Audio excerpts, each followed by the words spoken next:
Lois gets in the driver's seat, and Mal fiddles with the radio, looking for any updates on Karen. But all he hears is the speculation that he had something to do with her disappearance.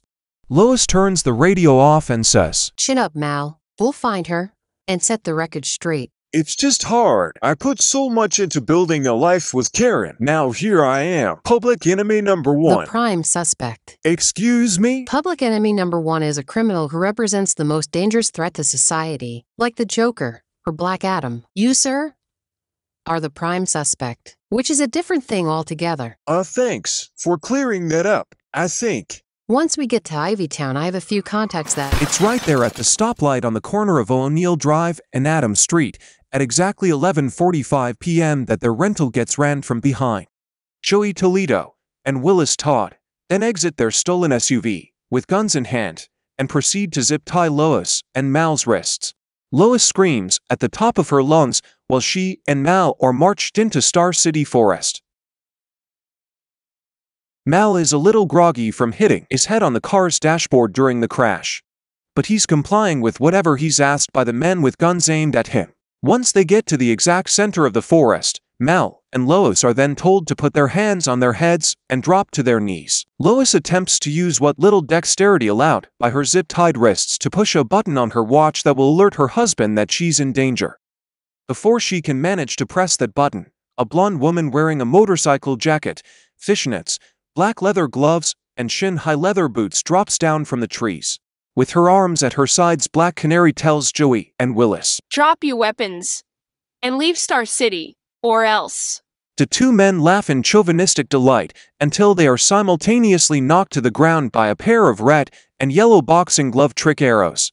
As both winded criminals struggle to get to their feet, Green Arrow's teenage sidekick emerges from the shadows and trees to attend to Lois and Mal. He cuts their zip ties, hands each of them a pair of earplugs, and says put these in, then runs off to fight alongside Black Canary against the two thugs.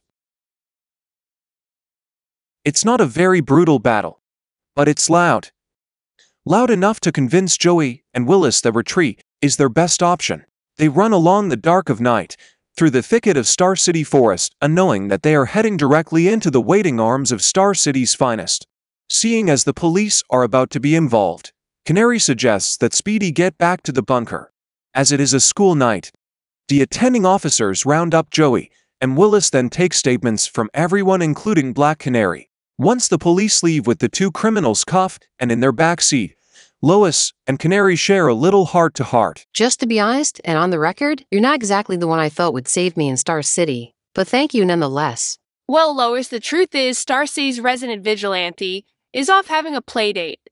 Can you believe that? A goddamn play date.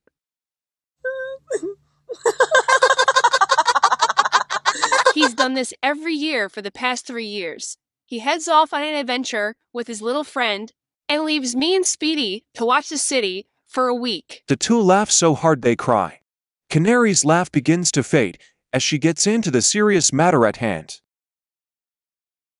Canary explains that in her experience hired guns usually travel in packs, at least from the same area code.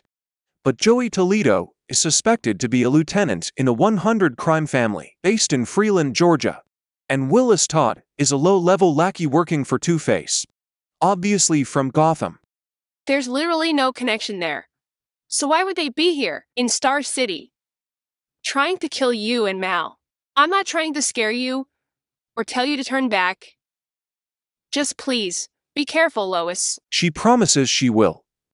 Then Mal and Lois walk to the closest Star City train station and board the next train to Ivytown.